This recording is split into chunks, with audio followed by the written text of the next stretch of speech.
पाकिस्तान और हमास आतंकियों की साजिश पर बड़ा खुलासा हुआ है। 5 फरवरी को हमास और लश्कर आतंकियों की बैठक हुई थी। मीटिंग में आतंकी हाफिज सईद का बेटा भी मौजूद था। पीओके में ये बैठक हुई थी। भारत के खिलाफ आतंकियों ने भड़काऊ भाषण भी दिए थे। मसूद अजहर के भाई तलहा सैफ, जैश के लॉन्चिंग कमांडर असगर खान कश्मीरी और जैश कमांडर मसूद इलियासी और लश्कर के कई कमांडर रावलकोट में इकट्ठा हुए थे और वो वीडियो भी सामने आया था जो रिपब्लिक भारत ने सबसे पहले आपको दिखाया था, जिसमें पाकिस्तान और हमास आतंकियों की बैठक हुई। ये तस्वीरें देखिए, ये वीडियो उसी वक्त का है जब 5 फरवरी को हमास के आतंकी और लश्कर आतंकियों के बीच में मीटिंग हुई थी। वहां पर वो पहुंचे थे। मीटिंग में आतंकी हाफिज सईद का बेटा भी मौजूद था। पीओके में ये बैठक हुई थी और भारत के खिलाफ आतंकियों ने भड़काऊ भाषण भी दिए थे। फूल बरसा करके उनका स्वागत किया जा रहा था। अब 5 फरवरी को जब हमास के आतंकी वहां पर पहुंचे हुए थे तो क्या उनका इससे कोई ताल्लुक है, ये भी अपने आप में जांच का विषय है। लेकिन जो तस्वीरें सामने आ रही हैं वो ये बताने के लिए काफी है कि किस तरीके से उनका स्वागत पाकिस्तान में किया गया था। पीओके में जो बैठक हुई थी उसमें भारत के खिलाफ भड़काऊ भाषण भी दिए गए थे और इस मीटिंग के दौरान मसूद अजहर के भाई तलहा सैफ, जैश के launching commander Asghar Khan Kashmiri, Jaish commander Masood Ilyasi और लश्कर के कई कमांडर रावलकोट में इकट्ठा हुए थे।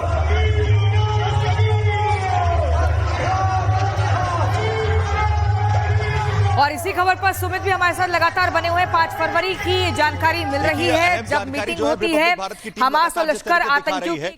5 फरवरी को जी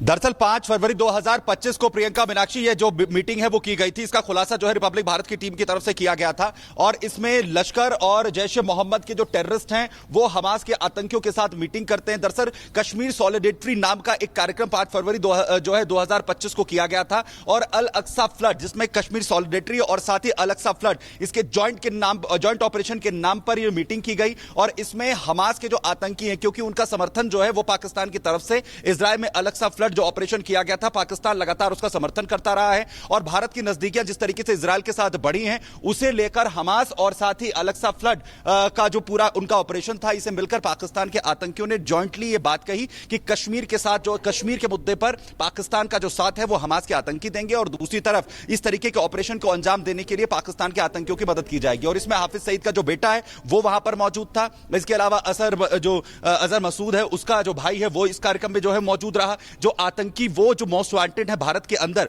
उन आतंकियों की पूरी एक लिस्ट और वो तस्वीर भी हम लगातार यहां पर दिखा रहे हैं कि आखिर जब हमास के आतंकी वहां पर पहुंचते हैं तो उनका आखिर किस तरीके से पाकिस्तान में स्वागत यहां पर किया गया। ये वो तस्वीर है जो पूरी तरीके से ये बता रही है कि आखिर कैसे पूरी साजिश जो है हमास के साथ मिलकर पाकिस्तान की तरफ से यहां पर रची गई है। क्योंकि एक जो कॉन्स्पिरेसी है, जो कहानी है वो ये रची जा रही है कि हमास इजराइल और भारत के बढ़ते संबंधों को लेकर अपनी जो नाराजगी है वो जाहिर कर रहा है और लगातार भारत और इजराइल की जो दोस्ती मजबूत हो रही है और पाकिस्तान हमेशा से हमास के आतंकियों का समर्थन करता रहा। अल अक्सा फ्लड ऑपरेशन जो इजराइल के अंदर कई लोगों की जान लेते हुए किया गया था, जिसके बाद बड़ा ऑपरेशन हमास के आतंकियों को खत्म करने के लिए इजराइल की तरफ से किया गया। लेकिन आपको यह भी बताएं कि अब इस पूरे घटनाक्रम के सामने आने के बाद हमास एंगल से लगातार जिस तरीके से जांच हो रही है, इसमें इजराइल की तरफ से भी बड़े इनपुट्स दिए गए हैं कि हमास के जो आतंकी हैं उन्होंने आखिर कैसे पीओके में बैठकर इन पूरी मीटिंग को अंजाम दिया। और सबसे बड़ी बात यह है कि इस पूरी साजिश को रचने से पहले तकरीबन 6 महीने का वक्त लिया गया है। पिछले 6 महीने से हमास के नेता जो आतंकी हैं वो वहां पर मौजूद थे, वो पीओके में लगातार जो है वो विजिट कर रहे थे और जो आदिल है, जो आसिफ है, उसे पीओके बुलाया गया था। दोनों आतंकियों को बुलाया गया था जिनके कल घर भी बड़े ऑपरेशन के दौरान जो है वो ब्लास्ट हुए हैं। और वहीं बड़ी जानकारी ये भी है कि इन्होंने ही रेकी कर करके जो 2 पाकिस्तानी यहां पर जो मूसा है उसके लिए पूरा रूट मैप यहां पर तैयार किया। लोकल जो पूरा रास्ता है उसके लिए रूट मैप यहां पर तैयार किया। ठीक है सुमित, आपको इस वापस लौटेंगे। इसी बीच एक और बड़ी खबर, बलूचिस्तान में पाकिस्तानी सेना पर बीएलए का हमला। बीएलए के हमले में 10 पाकिस्तानी सैनिक मारे गए। पाकिस्तानी सेना के काफिले को बीएलए ने आईईडी से उड़ाया। ये बड़ी खबर आपको बता रहे हैं। बलूचिस्तान में पाकिस्तानी सेना पर बीएलए का हमला होता है।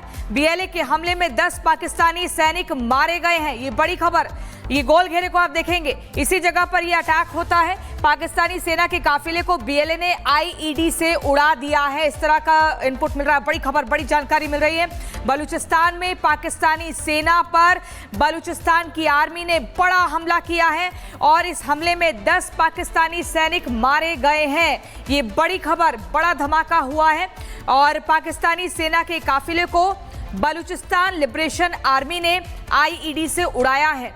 तो आईईडी का यहां पर इस्तेमाल किया गया है, उड़ाया गया है पाकिस्तानी सेना के काफिले को।